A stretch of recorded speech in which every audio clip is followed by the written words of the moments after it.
لشعر أتيد أو دمي وەک خەونێکی وەنەوشەیی بە نووکی قەڵەمە ئەڕژێت.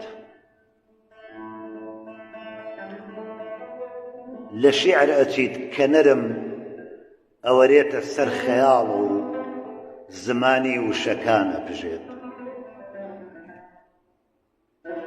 لە شیعر ئەچیت لە گەرمایی ژوانێکی کت و پڕدا کاتێ ماچ هەست داگرسێنێ و جەستە گڕدا.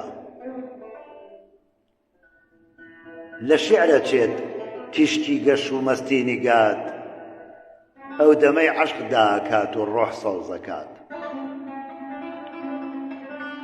لە شیعر ئەچێت زەردەخەنەی لێوی ئاڵت تێک ئەڵاو لەگەڵ تەلیسمی گۆنای کاڵ و ئەفسوونی ڕوومەتی چاڵت.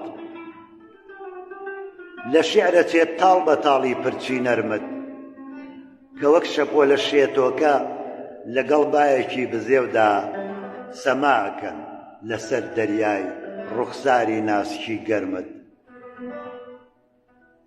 لە شیعر ئەچیت کاتێک شیعر وەکو برژانگت مەستە بێت دەیخۆ شیعریش کە زۆر جوان بوو لە تۆ ئەچێت.